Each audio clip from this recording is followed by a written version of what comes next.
Bonjour les gars, aujourd'hui on se retrouve pour la loi scout. La loi on la retrouve un peu partout, on la retrouve chez ses parents, on la retrouve aussi bien à l'école et on la retrouve avec l'État. Et ça, toute votre vie, vous serez contraint en loi. Alors est-ce qu'on est vraiment contraint en loi ? Eh bien non, finalement les lois nous servent à atteindre une certaine liberté, une certaine automaîtrise, la maîtrise de soi, une autopossession. Le fait que notre génération, plus particulièrement, n'obéit qu'à ses désirs, je fais ce que j'ai envie de faire, c'est problématique. C'est problématique parce qu'on obéit, on se renferme qu'à nos émotions et qu'à nos sentiments. Ça nous entraîne un emprisonnement.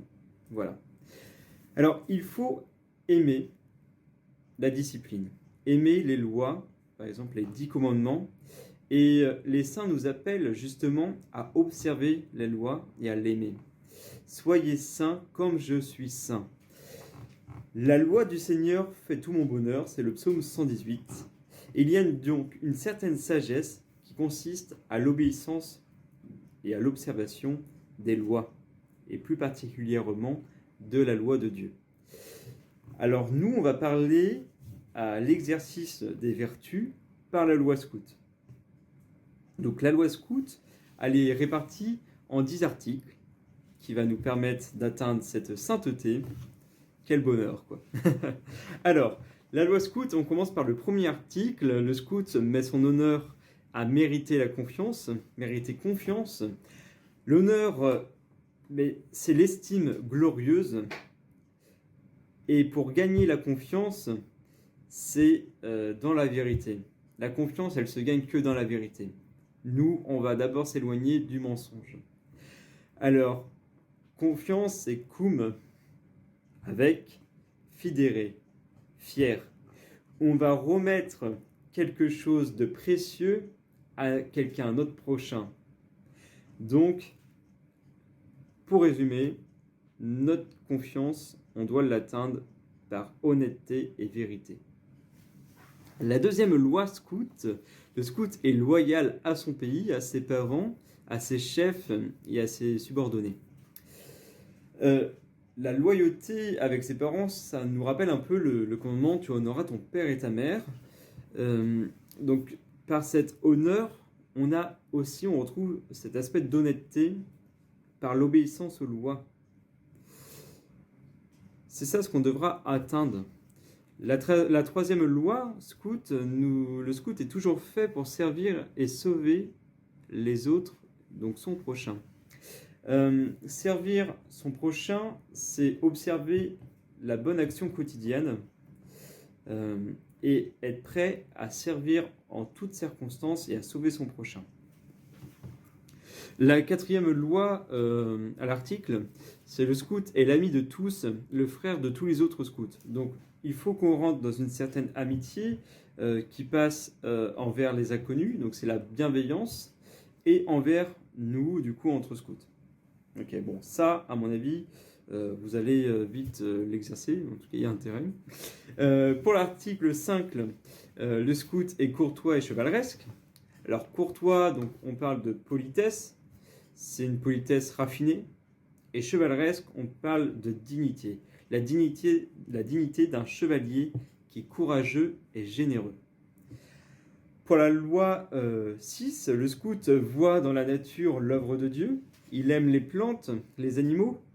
Donc là, on est vraiment invité à respecter cette création, la beauté de la création. Voilà. Ça, on l'observera pendant nos camps. Et même vous, à la maison, vous pouvez déjà avoir cet aspect d'écologie. Voilà. Pour le 7e article, le scout obéit sans réplique et ne fait rien à moitié. Alors là, c'est très important car c'est tout le contraire de notre génération. L'obéissance, c'est d'abord être à l'écoute, c'est accepter de ne pas rester centré sur soi-même. C'est une forme d'alliance aussi. je suis ton Dieu, tu es mon peuple. Ça, c'est avec le peuple juif. Et ne rien faire à moitié, c'est important. Imaginez-vous à l'installation de la cuisine, si on fait les installations de cuisine, si on fait les choses à moitié, quoi. C'est pas possible. Il faut aimer le travail bien fait, aimer la propreté, l'ordre, et à contempler les œuvres achevées. Et ça, c'est une certaine beauté, quoi. Il faut aller au bout de nos actions. C'est vraiment ça à quoi nous sommes invités. Pour l'article 9, le scout est économe, il prend soin du bien d'autrui. Ça passe par le respect du matériel et donc le respect des personnes. On respecte les personnes en respectant leur matériel. Ça, c'est important. Quand on parle d'économe, on ne parle pas de personnes avares, radins. On parle de personnes qui arrivent à s'éloigner du superflu. Voilà. On est vraiment invité à ça. Je pense que c'est le juste milieu. Pour l'article E10, le scout est pur dans ses pensées, ses paroles et ses actes. On est donc invité à être pur dans notre corps et dans notre âme. C'est le vrai aspect de virilité. On ne doit pas céder à la tentation, ni d'en parler, ni d'en penser, et ni d'en agir, quoi, d'agir. Notre objectif, c'est d'atteindre par ces bonnes pensées, à atteindre la sainteté. Voilà, c'est sur quoi nous sommes invités. Alors, bon, pour ça, rassurez-vous, il y a la grâce, et on va vraiment s'encourager pour exercer ces vertus-là. Il y a une sagesse, retenez ça, qu'il y a une sagesse à observer ces lois. Et voilà, c'est vraiment cet aspect de charité à quoi nous sommes appelés. Et c'est une beauté à mettre dans sa vie. Eh bien écoutez, voilà pour les enseignements de la loi scout, des différents articles.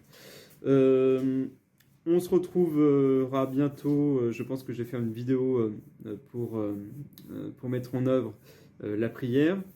Voilà, donc maintenant je vous invite à observer vraiment chez vous, commencez par vos parents, votre entourage, la loi scout. Très bien. Allez, je vous dis à bientôt.